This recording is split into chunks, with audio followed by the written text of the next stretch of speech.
Dieu. Je ne prêche pas pour les non-croyants. Je ne prêche pas pour ceux qui ne veulent pas obéir à Dieu. Je prêche pour ceux qui, vous comme moi, désirent marcher selon ses conseils. Selon ce que Paul va dire dans Romains chapitre 12, versets 1 à 2, qui ont le renouvellement de l'intelligence. C'est ce qu'il va dire Romains 1 à 1 à 2. « Je vous encourage donc, frères et sœurs, par les compassions de Dieu, à offrir votre corps comme un sacrifice vivant, saint et agréable à Dieu. Ce sera pour vous, de votre part, un culte raisonnable. Ne vous conformez pas au monde actuel, mais soyez transformés par le renouvellement de l'intelligence afin de discerner quelle est la volonté de Dieu, ce qui est bon, agréable et parfait. » Voilà à qui je m'adresse ce matin. Est-ce que vous en faites partie ?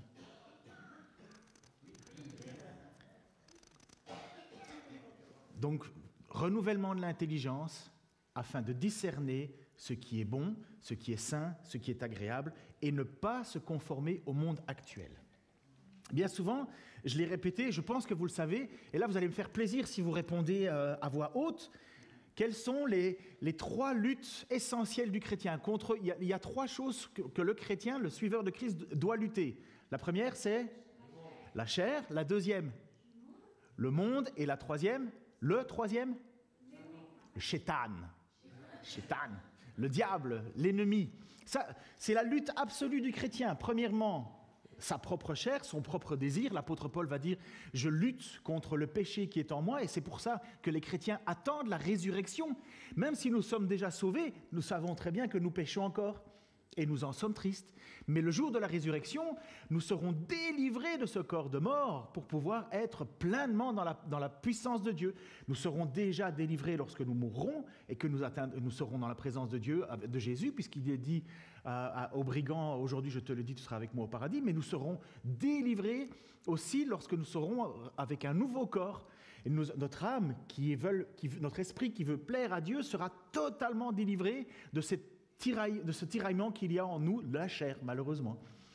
Le deuxième, c'est le monde. Le monde, c'est la façon de penser qui n'est pas celle de Dieu. Ce qu'il vient de dire, ne vous conformez pas au monde présent.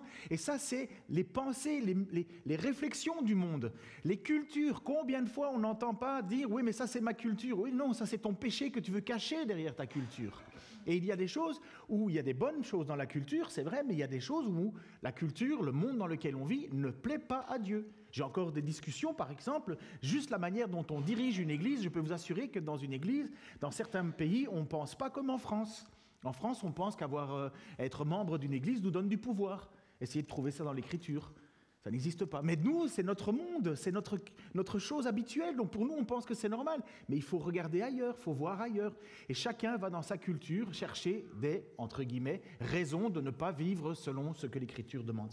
Et la troisième, c'est le diable, l'ennemi de notre âme. Celui qui veut ne pas nous permettre d'entendre la parole de Dieu, la parabole du semeur. Vous connaissez cette parabole. Un semeur vient pour semer, il sème la parole. La parole tombe au milieu de la route et des oiseaux viennent pour le manger. Jésus explique cette parabole et il dit ça c'est le diable qui empêche la parole de venir. Donc le diable est un ennemi qui premièrement ne veut pas que vous vous convertissiez. Deuxièmement, une fois que vous vous convertis, ils veulent faire de vous des chrétiens misérables, tout le temps dans le péché, ou bien tristes, ou abattus, ou manque de confiance, manque de maturité. Bref, le diable trouvera toujours un moyen de faire en sorte, regardez comment il a tenté Job, comment il a dit, mais regarde cet homme t'aime, mais c'est parce que uniquement tu le bénis, uniquement parce qu'il a la santé, uniquement par ceci. Et Dieu dit, mais mets-le à l'épreuve, tu verras. Et Job, finalement, remporte la victoire face aux attaques du diable qui, devant Dieu, est obligé de dire, ben oui, cet homme t'aime vraiment. Mais vous comprenez, le diable qui vient, le tentateur, qui vient nous bousculer dans notre vie chrétienne. Donc ça, c'est nos trois ennemis. Et Pierre va écrire alors à cette communauté chrétienne, cette communauté qui est là et qui lutte avec la pensée du monde, qui lutte avec le diable, bien entendu, qui lutte contre leur propre sentiment de péché. Et il va leur donner une manière de vivre en tant que croyants. Et c'était bon pour eux et c'est bon pour nous. Pierre va leur écrire pour que nous prenions conscience que même si nous avons un héritage au ciel qui ne peut ni se corrompre, ni se flétrir, ni perdre sa beauté, et que Christ tient en réserve pour nous, nous avons ici sur terre une manière de vivre. L'objectif Le but est déjà offert, la récompense est déjà prête, elle nous attend, mais qu'est-ce qu'on fait d'ici là? Et il va adresser à cette Église pour comprendre quelle est l'attitude que Dieu veut qu'on mène maintenant au milieu de nos compatriotes, au milieu du monde dans lequel nous sommes. Il va écrire à l'ensemble des croyants en disant, premièrement, soumettez-vous aux autorités. Soumettez-vous aux autorités dans lesquelles ils sont au-dessus de vous. Vous n'êtes pas là pour faire une révolution, vous êtes là pour vous soumettre à cette autorité. Avec la limite quand même de ne pas faire ce que Dieu ne veut pas, mais se soumettre aux autorités. Deuxièmement, il va nous dire qu'il faut apprendre aussi à avoir une bonne conduite au milieu du monde. Quelle est ton attitude? Quelle est ta conduite? Comment on fonctionne? Il faut qu'on ait une bonne attitude au milieu du monde. On ne vit plus comme autrefois. Nous avons un renouvellement de l'intelligence pour ne pas nous conformer au monde. J'ai entendu quelqu'un qui me dit, voilà, on a une fête avec le foot, et il dit, voilà, je vais aller au restaurant, mais après ça, ils disent, voilà, ils veulent faire une autre sortie, une autre activité. Et cet homme sait très bien que s'il y va, ça risque de glisser. Et qu'est-ce qu'il a dit? Ben voilà, moi j'irai pas à la suite de la soirée. Parce qu'il y a un moment où on veut ne pas se confronter, ne pas aller plus loin qu'il ne faut. Au Québec, ça s'appelait les parties de Noël. Les parties de Noël, en fait, c'est les fêtes de bureau de Noël, et c'est le moment où il y a une débâcle. Au boulot, les gens, c'est là où il y a le plus d'adultère. Et les chrétiens sont là-dedans. Et tous les pasteurs prêchent et enseignent. Faites attention à votre attitude pendant les parties de Noël, parce que tout le monde se lâche. Et les chrétiens sont là au milieu. Alors si tu as assez de capacité pour ne pas te laisser emporter, vas-y. Mais si tu es trop faible et que tu sais que tu vas glisser, n'y va pas. Tu n'es pas là pour leur faire plaisir, tu es là pour plaire à Dieu. Et en même temps, on est un témoignage au milieu d'eux. Dis pas non à tout non plus. Puis, il dit aussi, Pierre, en se soumettant les uns aux autres dans l'Église. Nous ne sommes pas là pour nous écraser les uns aux autres, nous sommes là pour nous rendre service les uns aux autres. C'était encore encourageant à travers le déménagement, mais il y a encore plein d'autres raisons. Et quand une Église s'aide et s'entraide les uns les autres, c'est un bonheur se soumettre aux uns les autres, c'est d'offrir les dons que Dieu t'a donnés pour les mettre au service de la communauté de Dieu. Tu sais faire une activité, fais-le. C'est pour ça que vous avez reçu une feuille avec les engagements, dans quoi est-ce que vous voulez vous engager. Mais faites-le, ça plaît à Dieu, c'est une manière qui plaît à Dieu. Et puis, il y a, et vous allez mesdames comprendre pourquoi j'ai mis une cravate, il va dire aux femmes comment vous comportez avec vos maris. Et il va dire, soumettez-vous à vos maris. Voilà, j'ai fait mon effort, j'ai fait ma part. Parce qu'il est dit que les femmes ont une nature plus sensible. Je vais expliquer tout le temps. Alors, tenant compte d'une nature plus sensible, je me suis dit, tiens, je vais mettre une cravate. De toute façon, ça ne concerne que mon épouse vis-à-vis de moi. Et la première chose qu'elle m'a dit, tu ne vas pas mettre les bretelles? Je dis, bah si, quand même. Je vais quand même garder un petit peu de moi, quoi. Parce que même là, dans le plus intime, dans la plus grande intimité de notre vie, Dieu a quelque chose à dire. Pourquoi est-ce qu'il parle de se soumettre à nos patrons, aux autorités? Et finalement, il ne dirait rien au sujet du couple, mesdames. Mais non.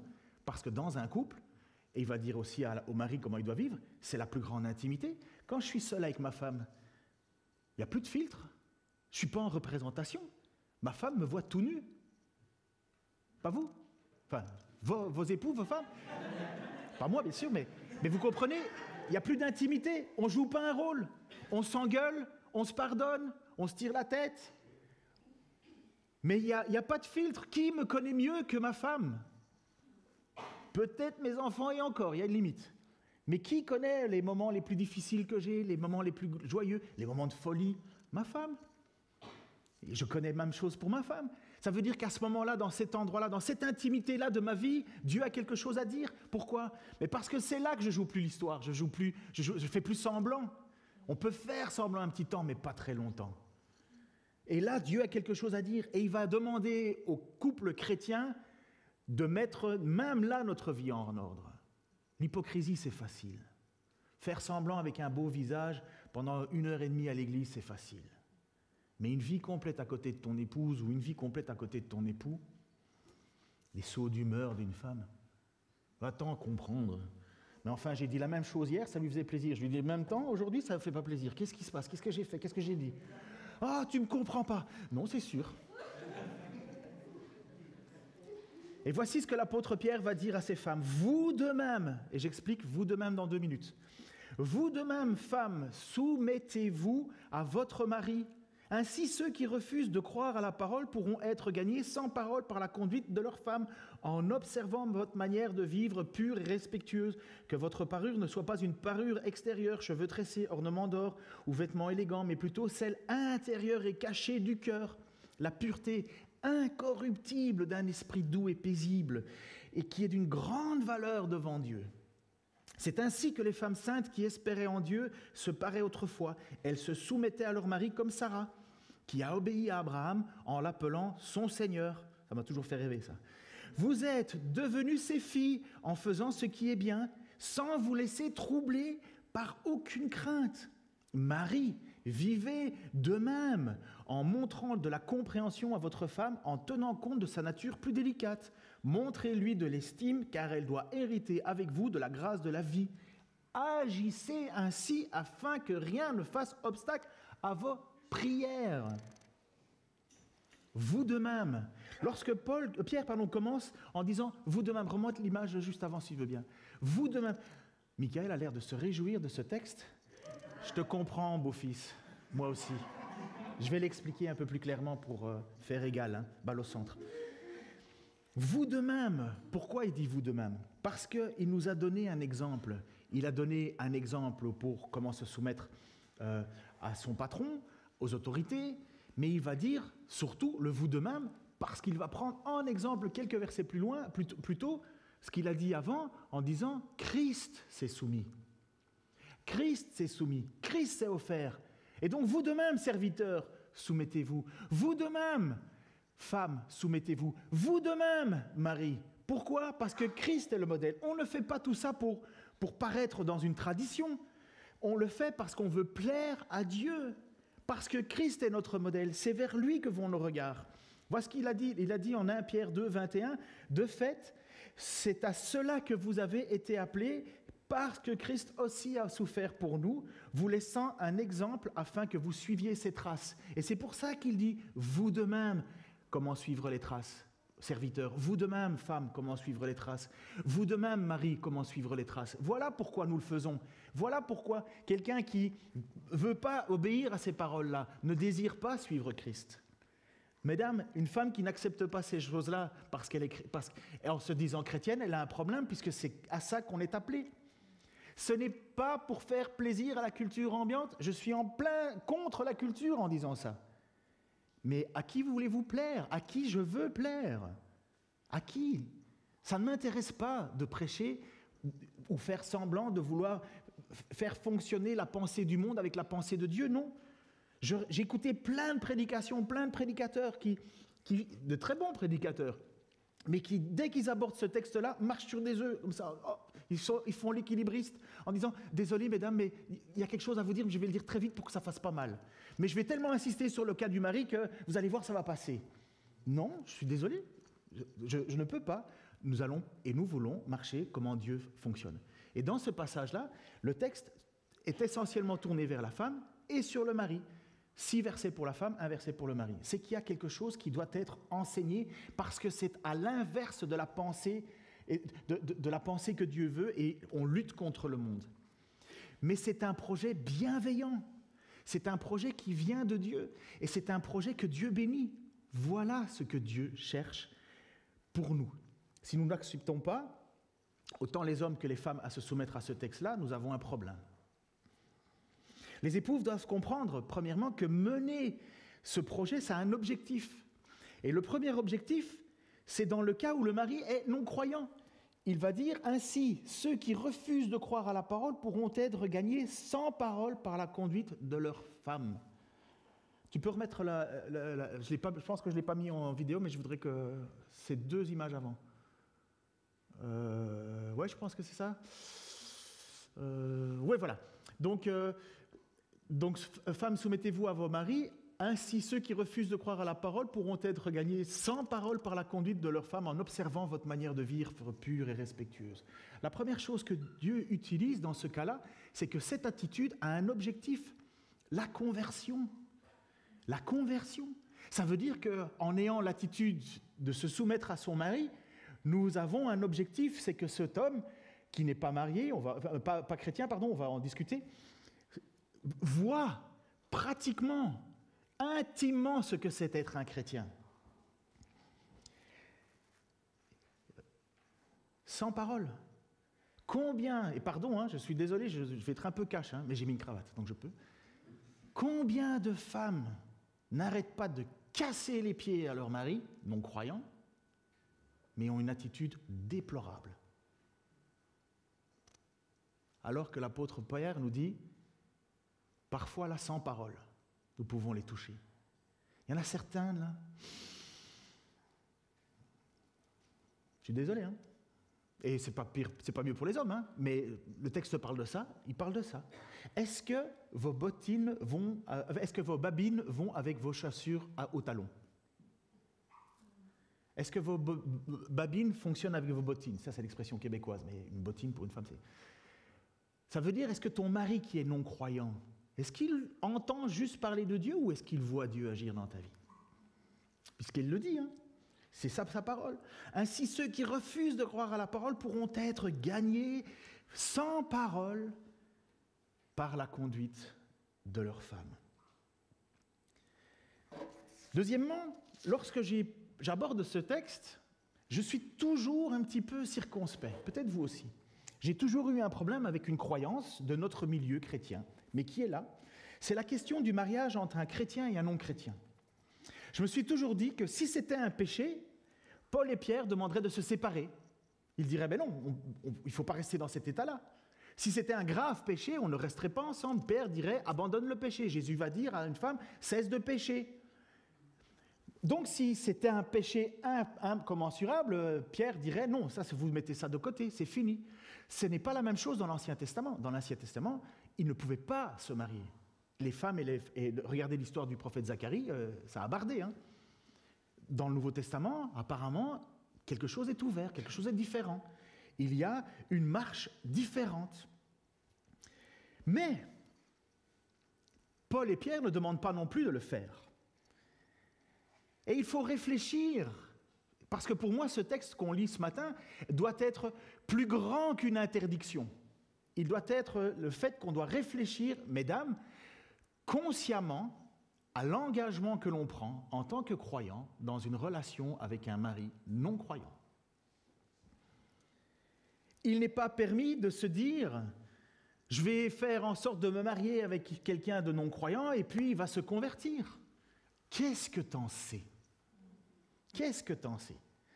L'Écriture nous dit que, puisque l'apôtre Paul va le dire dans 1 Corinthiens 7, chapitre 7, verset 12b à 16, il va dire, si un frère a une femme, il n'y a plus les textes, si un frère a une femme non croyante et qu'elle soit d'accord d'habiter avec lui, qu'il ne divorce pas d'elle. Et si une femme a un mari non croyant, qu'il soit d'accord d'habiter avec elle, qu'elle ne divorce pas de son mari. En effet, le mari non croyant bénéficie de la sainteté de sa femme, et la femme non croyante bénéficie de la sainteté de son mari, autrement, vos enfants ne seraient pas purs, alors qu'en réalité, ils sont saints. Si le non-croyant veut se séparer, qu'il le fasse. Le frère ou la sœur n'est pas lié dans un tel cas. Dieu nous a appelés à vivre en paix. En effet, comment peux-tu savoir, femme, si tu sauveras ton mari, ou comment peux-tu savoir, homme, si tu sauveras ta femme? Donc, t'en sais rien. Je dis ça parce qu'il y en a certains qui disent, je vais me marier, puis après ça avec lui, et puis il va se convertir. Qu'est-ce que t'en sais? Ce n'est pas du tout le moyen d'évangélisation. Certainement, ce texte nous parle d'une situation d'un couple qui sont déjà mariés et l'un des deux se convertit et l'autre dit « Ah non, je ne suis pas d'accord, je veux pas vivre avec toi, avec tes histoires, ça ne m'intéresse pas, je me sépare. » Le croyant dit bah, « Vas-y, tu peux partir. » Par contre, le chrétien ne peut pas dire « Ah ben non, moi je suis chrétien, je me sépare. » Ah ben non, tu n'as pas le droit, tu vas rester avec. Ton mari était musulman, bah, tu vas rester avec un musulman. Ton mari est bouddhiste, tu vas rester avec un bouddhiste. Vous comprenez? Allons plus loin dans le raisonnement. Si tu sais avant de te marier que ton mari ou ta femme n'est pas croyante, femme, tu vas devoir te soumettre à ton mari. Si ton mari te dit « je ne veux pas que tu ailles à l'église, je ne veux pas que tu lises la Bible, je ne veux pas que tu enseignes à nos enfants, je ne veux pas », qu'est-ce que tu fais? Réfléchis avant de t'engager. Réfléchis. Ce n'est pas interdit, ce n'est pas un péché apparemment, puisque la femme peut rester avec son mari non-croyant. Mais toi, avant de t'engager, tu as réfléchi, tu y as pensé. Et ça, là, c'est le lieu de plus grande tristesse et de déchirure à l'âme que j'ai connu. Une femme qui a décidé de se marier avec un non-croyant ou un mari avec une non-croyante, et puis après, c'est une lutte perpétuelle pour marcher avec Dieu. Combien n'abandonnent pas ? En général, pour moi, quelqu'un qui s'engage dans une relation comme ça, c'est quelqu'un qui est déjà immature dans sa foi.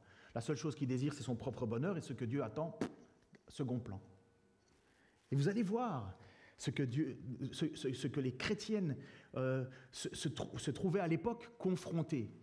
Mais pour nous aussi, dans un livre écrit par Otto Kiefer, je crois que j'ai une belle image en plus, ça s'appelle Sexual Life in Ancient Rome, donc la vie sexuelle dans le Rome ancien, édité en 1953. Voici ce que cet homme va dire. La situation des femmes de l'époque, donc elle se mariait avec un non-croyant. La situation de la femme antique était effectivement telle qu'il lui était difficile d'être soumise à son mari sans suivre les rites du paganisme, en particulier ceux relatifs aux divinités domestiques. Il paraît inconcevable qu'une chrétienne se marie à un non-chrétien lorsqu'on connaît les rites du mariage antique assortis de différents rites religieux de dévotion au dieu Larès, donc les divinités familiales. Avant de pénétrer, donc on parle de la nuit de noces. Avant de pénétrer dans la maison de son mari, elle devait oindre les linteaux de sa porte avec de l'huile ou de la graisse à l'intérieur. Elle devait allumer le feu dans le foyer avec son mari. Jusque-là, c'est une sortie à la montagne. On se dit super, on va faire un petit feu de foyer, ça va être chouette. Mais c'est pas tout. À l'intérieur, donc elle devait allumer son foyer avec son mari, puis elle était aspergée d'eau. Par ces rites, elle acceptait de partager la vie domestique et religieuse de son époux. Avant de se mettre au lit, écoutez bien, là, c'est un peu bizarre, mais c'est comme ça, avant de se mettre au lit, elle devait adresser une prière à Junon et Cynthia, la déesse à laquelle était consacrée sa ceinture, son signe de virginité. Le mari détachait la ceinture et elle devait s'asseoir nue sur le phallus d'un dieu de la fertilité appelé Muntus Tunutus, quelque chose comme ça. La relation sexuelle qui s'ensuivait était ponctuée par une série d'invocations à diverses divinités réagissant les différentes phases de l'acte sexuel. Le lendemain, la jeune épouse recevait les différents membres de la parenté et faisait son premier sacrifice au Dieu de son nouveau foyer. Vous voyez une sœur en Christ faire ça ? Mais pourquoi est-ce qu'on imagine que quand une femme ou un mari ou un futur époux non-croyant va se mettre avec une non-croyante, elle n'épouse pas sa foi? Ce n'est pas un péché. Mais est-ce que vraiment tu veux t'engager dans une situation comme ça, femme, toi qui vas devoir te soumettre à ton mari, même s'il est non-croyant? Vous comprenez, ce n'est pas une question d'interdiction. Ce n'est pas une question de tu peux pas. Sinon, il faudrait que la femme croyante se sépare de son mari non-croyant. Mais est-ce qu'on réfléchit avant de s'engager? Et ça, c'est bien le problème de beaucoup de chrétiens immatures, malheureusement. Où Dieu, c'est une tradition. Dieu est là pour mon bonheur, Dieu est là pour mon épanouissement. Ah, j'ai découvert un mari, mais tu comprends, c'est une réponse de Dieu à mes prières. Il croit en Dieu? Non. Et tu es sûr que c'est une réponse de tes prières? Non, c'est ton désir que tu veux mettre ponctué du cachet de Dieu. Mais encore une fois, pour moi, c'est un signe d'immaturité absolue. Femmes, soyez soumises à vos maris. Et donc, tu vas te soumettre aux croyances de ton mari. Mari, tu vas avoir une lutte perpétuelle avec les croyances de ton futur mari, épouse.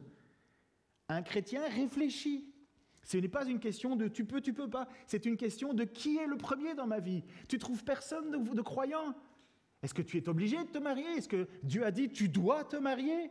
Non, tu n'as pas raté ta vie si tu es célibataire. Il ne te manque pas quelque chose. Tu as tout en Christ. Mais malheureusement, à l'époque comme à aujourd'hui, c'est toujours la même chose. On cherche son épanouissement selon les codes de conduite de notre culture. Heureusement, dans notre pays, nous avons encore des lois qui sont inspirées de la culture chrétienne. Mais cela disparaît. Je veux dire, il n'y a personne qui, femme, en se mariant avec un non-croyant, va être obligé de faire tout ça, quoi. Pour un couple chrétien, que voient vos amis de votre relation? Une relation ne sera jamais parfaite. Le mariage est l'union entre deux pécheurs. Vous savez que c'est une folie le mariage. Hein. C'est de mettre deux pécheurs ensemble et de dire vous êtes unis pour la vie, jusqu'à la mort. Il y a des moments où tout se passe bien, il y a des moments où c'est très difficile. Je pourrais vous demander, madame, est-ce que votre mari est parfait? En fait, vous savez quoi? Pourquoi ma femme me dit presque? Parce que souvent, elle me dit ça comme ça. Oh, monsieur parfait. Si je le prends au premier degré, je suis très très heureux, mais il y a un 7e degré que je ne comprends pas toujours. Messieurs, est-ce que votre femme est parfaite? Ah là, vous perdez 10 000 points, il fallait dire oui. Non, mais vous comprenez, le mariage, c'est pas facile, mais c'est une chose qui est magnifique, mais c'est quand même deux pécheurs qui s'unissent ensemble pour la vie. Ça fait partie de l'ordre créationnel. Pierre nous dit de comment suivre les traces de Jésus. Ce que l'on voit souvent, malheureusement, aujourd'hui, je suis désolé, il fait un peu froid, mais la porte, vous avez compris, il y a une difficulté, donc mettez vos vestes. Mais ce que l'on voit souvent, malheureusement, aujourd'hui, c'est une lutte de pouvoir dans les couples. C'est triste, hein, mais c'est triste. C'est triste. On est abreuvé de séries télévisées hein, où maintenant l'héroïne, c'est toujours une femme, quoi. Même Hulk est devenu une femme. C'est du n'importe quoi. Mais c'est la culture du monde, ça. C'est la culture du monde. Il n'y a aucune beauté là-dedans. Pour Dieu, la beauté, c'est la beauté intérieure d'une femme qui aime et qui se soumet à son mari. Ça, c'est la beauté magnifique, agréée par Dieu. Dire, ça a de la beauté, ça a de la valeur, ça, c'est magnifique. Dieu est pour l'égalité des hommes et des femmes. Il a créé hommes et femmes. Ça se trouve dans Genèse, chapitre 1, verset 27. Dieu créa l'homme à son image, il le créa à l'image de Dieu, il créa l'homme et la femme. Les deux sont créés à l'image de Dieu. Les deux appartiennent au plan créateur de Dieu. Dieu ne regarde pas une femme moins élevée, différemment d'un homme. Il y a égalité au niveau ontologique, au niveau de la création, hommes et femmes sont égaux. Dans le fonctionnement, Dieu donne un rôle à l'homme et un rôle à la femme. Depuis toujours, depuis la création, après la chute et pendant l'Église. Ça veut dire avant la chute, après la restauration. Il y a les femmes qui ont un rôle et les hommes qui ont un rôle. La régénération et le fait d'être sauvé ne changent rien à ces rôles-là. Voici ce que Paul va dire à 1 Timothée 2, 11, 14. Que la femme s'instruise paisiblement dans une entière soumission. Je ne lui permets pas d'enseigner et de dominer sur l'homme, mais je lui demande de garder une attitude paisible. En effet, création, Adam a été formé le premier, Ève ensuite, deuxièmement chute, et Adam n'a pas été trompé, alors que la femme trompée s'est rendue coupable de transgression. Donc, c'était le plan de Dieu avant la chute, donc quand tout était parfait, Tov, et Dieu créa, et Dieu dit c'est parfait, c'est bon. Donc il avait créé l'homme et la femme avec un rôle, d'abord Adam et puis Ève, et puis la chute qui est venue tout bouleverser, il n'y a pas eu changement, il y a eu des complications énormes, le mari dominera sur toi et ainsi de suite, tes regards se porteront sur lui, mais lui il ne va pas te répondre comme tu l'espères.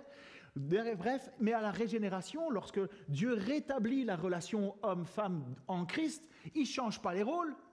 Il garde les mêmes rôles créationnels. Il n'est pas en train de dire, bon, maintenant, puisque vous êtes sauvés, ben, il n'y a plus de rôle, il n'y a plus de différence entre un homme et une femme. Un homme peut être une femme peut être un homme. Mais ça, c'est une pensée des hommes, ça. Non, Dieu a toujours gardé le même désir depuis la création. C'est d'abord Adam et c'est puis Ève. Et c'est magnifique. Il ne faut pas qu'il soit autrement. Pour quelle raison vivre cela? Uniquement parce que c'est la volonté de notre Dieu. Dieu nous a donné un plan, et ce plan ne change pas. Et même dans l'histoire de la foi, l'histoire du père de tous les croyants, de Abraham et Sarah, elle est donnée en exemple à nos sœurs, à vous, mesdames. C'est un exemple.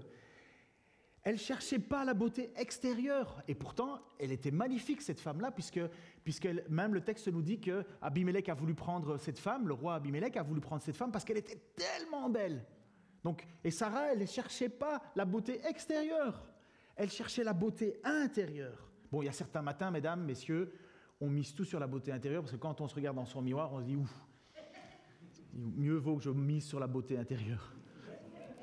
Non, mais la beauté intérieure d'une âme qui a un parfum. On pourrait presque traduire le charme. Le charme, ce n'est pas la beauté. Le charme, c'est la beauté intérieure. Et dans l'histoire de la foi, il nous est donné, mesdames, d'avoir elle comme exemple. C'est elle qui doit définir ce que c'est une femme qui a, aux yeux de Dieu, toute une valeur. Certaines femmes sont vraiment belles, magnifiques, jusqu'à ce qu'elles parlent. C'est pas vrai. Regardez déjà rien que les vidéos là, de filles qui se maquillent, là, déjà, quand elles se démaquillent, tu sais plus si c'est oula, tromperie. Mais quand elles parlent, c'est une calamité. Elles ont tout misé sur l'aspect extérieur et pas sur l'intérieur. C'est triste. C'est pour ça que Pierre va nous dire, 1 Pierre 3 à 6, que votre parure ne soit pas une parure extérieure, cheveux tressés, ornements d'or ou vêtements élégants, mais plutôt celle intérieure et cachée du cœur, la pureté incorruptible d'un esprit doux et paisible, qui est d'une grande valeur devant Dieu. C'est ainsi que les femmes saintes qui espéraient en Dieu se paraient autrefois, elles se soumettaient à leur mari comme Sarah, qui a obéi à Abraham en l'appelant son Seigneur. Vous êtes devenus ses filles en faisant ce qui est bien, sans vous laisser troubler par aucune crainte. Alors la question de l'appeler son Seigneur, c'est une marque de respect. On ne dit pas mon Seigneur à son mari aujourd'hui, c'était simplement une forme de respect. C'était justement pour montrer, j'ai de la soumission à toi. Aujourd'hui, on ne dit pas ça, on ne parle plus de cette manière-là, mais notre attitude doit le refléter. Mais la révolution, et c'est là que vous allez pouvoir un peu souffler, mesdames, la véritable révolution, ce n'est pas dans la vie des femmes. Parce qu'en réalité, le statut de la femme ne change pas vraiment. Elle sera toujours soumise à son mari dans le plan de Dieu. Elle l'a toujours été. C'est l'œuvre pour les hommes qui a changé. C'est véritablement les hommes qui ont un changement à faire. Une femme devait se soumettre, que son mari soit chrétien, pas chrétien, tu te soumets. Par contre, là, le mari doit vivre différemment. Et c'est ce que dit Pierre au mari. Marie, vivez de même, donc de même en suivant les traces de Jésus, en montrant de la compréhension à vos femmes, à votre femme, en tenant compte de sa nature plus délicate. Montrez-lui de l'estime car elle doit hériter avec vous de la grâce de la vie. Agissez ainsi afin que rien ne fasse obstacle à vos prières. C'est là tout le boulot que les gars ont à faire. Mais là, vous devez simplement ne pas vous laisser conformer au siècle présent, c'est-à-dire vivre depuis ce que Dieu a toujours voulu pour les hommes et les femmes. Par contre, les maris, là, il y a un véritable changement. Parce que les hommes, à l'époque, les femmes... Un homme avait le droit de vie ou de mort sur sa fille, et puis le mari avait le droit de vie ou de mort sur sa femme. Dans la culture ambiante, c'était un véritable choc, ça. Même les apôtres ont dit, mais tu sais, quand ils viennent voir Jésus en disant Moïse a permis de faire des lettres de divorce, parce que justement, et nous, on peut nous divorcer. Et Jésus a dit, vous n'avez pas compris ce que Dieu a enseigné. Ce que Dieu veut, c'est de ne pas divorcer. Il n'en était pas ainsi au commencement. C'est pourquoi l'homme ne séparera pas ce que Dieu a uni. Et qu'est-ce que les apôtres ont dit? Mais enfin, si on ne peut pas divorcer, où est l'avantage de se marier alors? Les apôtres sont là en disant, mais bon, si je suis obligé de rester avec elle tout le temps, mais enfin, c'est... Voilà, c'est ça qu'ils sont en train de leur dire. On se met une corde au cou. Eh bien oui, ça c'est l'enseignement de Jésus. Marie, vivez en montrant de la compréhension à votre femme. Ça, sérieux effort. Bon, seulement moi apparemment. Sérieux effort, montrer de la compréhension. Pour nous les gars, là, tout est vachement plus fluide. Mettez des gars au boulot ensemble, c'est fluide. Bon, ça va se taper 1-2 fois sur la tête, mais après ça passe. Mais mettez que des femmes ensemble dans un boulot. Enfin, pardon, je ne veux pas être sexiste, je suis loin d'être sexiste, mais comme dirait mon père, c'est une simple constatation. J'aime les femmes, quand elles travaillent, elles sont beaucoup plus délicates. Surtout les infirmiers, je peux vous dire que j'étais très contente quand c'était une femme. Quand c'était les gars, c'était pas mal. Et les femmes, ça va, monsieur Taylor? Oui, ça. Mais bon, comme je faisais un peu plus le fier, je disais rien, mais avec le gars, je dis « Oh !» Enfin bon, bref. Mais il faut tenir compte, il faut faire un effort. Pardon, il faut faire un véritable effort. Il faut réfléchir à la nature plus délicate Comme dirait Jean Dujardin dans OSS 117, l'égalité des femmes, on verra ça quand il faudra porter quelque chose de lourd. Vous vous souvenez de cette grande phrase qui va être inscrite dans les annales de la vie française? On verra ça quand il faudra porter quelque chose de lourd. On l'a vu au déménagement. Il y avait une dame qui faisait blablabla, puis ça va, c'est nous qui allons porter, c'est bon. Alors comment traduire cette phrase? N'est-ce pas, Paul? Et Sam, professionnel du déplacement de machines à laver. Marie vivait de même. Regardez ce qu'il dit, je vais me dépêcher là. Alors c'est une phrase très difficile à comprendre, à traduire même. Alors j'ai essayé dans mon grec approximatif, j'ai repris tous mes livres pour essayer de traduire cette phrase. Marie, pareillement, cohabitait avec connaissance de la faiblesse des vases, puisque c'est là qu'il est dit, des vases plus délicats que sont les femmes. Accordez de l'honneur aux héritières de la grâce de la vie pour ne pas empêcher vos prières. Parce que le mot faiblesse, c'est parce que le mot qui est utilisé, c'est vase. Un vase plus délicat. Elles sont un réceptacle, mais c'est un vase plus délicat. Moi, quand je me cogne contre un meuble, j'ai pas de bleu. Ma femme, elle a un bleu. Quand moi, je me cogne, je dis, c'est rien. Ou quand ma femme me cogne, je fais, c'est pas grave. Quand moi, je cogne ma femme, c'est, hey! Je dis, mais ça va, quoi. Ben, je peux pas dire, j'en ai pas d'autres, hein. Quand je cognais ma fille, à l'époque, c'est un drame. Ah, mais moi, je dis, ben alors, ça va, relax, quoi. T'as rien, là. Parce que, justement, c'est plus délicat. Ça ne veut pas dire que toutes les femmes sont délicates. Il y a parfois des dames dont j'ai appris, par exemple, qu'une amie à notre Jeannette, elle était scieuse de bois, à Dijon. Elle était scieuse de bois. Donc on l'appelait, elle avait des stères de bois, et quelqu'un disait, voilà, j'ai du bois à couper. Hop, la dame y allait. Et puis elle repartait. À mon avis, elle devait être un tout petit peu moins sensible à la douleur qu'une esthéticienne de chez Yves Rocher. Comprenez? Allez, je termine avec ça. Une fois, je termine. Vous l'aurez compris, mesdames, mieux vaut un mari qui se soumet à Dieu dans vos vies. Ça veut dire que lorsque vous choisirez votre époux, choisissez un homme qui se soumet à Dieu. Deuxièmement, messieurs, protégez et honorez votre femme, parce qu'elle va hériter de la grâce de la vie comme vous.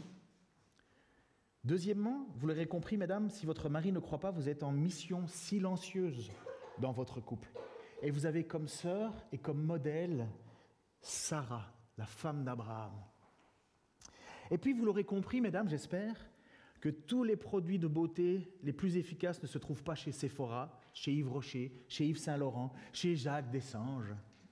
S'il n'est pas interdit d'être belle, hein, soyez pas moche pour la gloire de Dieu. Hein. Soyez belle. Mais ce n'est pas ça la première chose.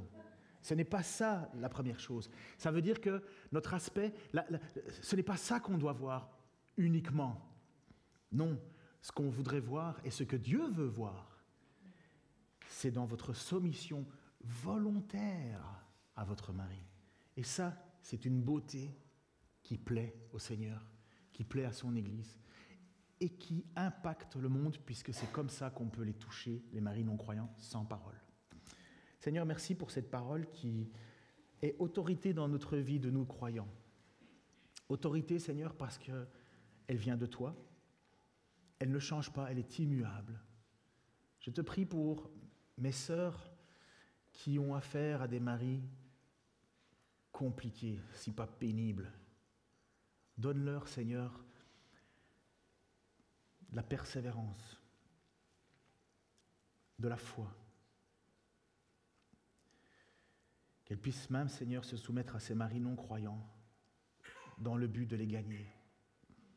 Je te prie, Seigneur, pour ces maris non-croyants, que tu transformes leur pensée, leur cœur, afin que nos sœurs ne souffrent pas de cette situation difficile. Je te prie, Seigneur, pour nous, maris, que nous puissions, Seigneur, tenir compte, oui, de cette faiblesse qui est tout à ton honneur, Seigneur, puisque tu es créé homme et femme. Je te prie, Seigneur, que nous, maris, nous puissions avoir plus de compréhension. Oh, combien de fois je ne suis pas juste fatigué, Seigneur, parfois de ne pas comprendre, de ne pas saisir. Aide-moi, Seigneur, à aller plus loin. Aide-nous, en tant que mari, à aller plus loin. Seigneur, justement parce qu'on ne veut pas qu'il y ait d'obstacle à te prier. Oh Seigneur, qu'il est difficile de te prier lorsque je me suis engueulé avec Anne. Qu'il est difficile de te prier lorsque je suis en froid avec ma femme. Qu'il est difficile, Seigneur, d'être honnête devant toi si je ne sais pas être honnête devant elle. Aide-nous, aide-moi, aide mes frères, aide mes sœurs à vivre pleinement selon ta volonté, pour ta seule et unique gloire, Seigneur Jésus. Amen.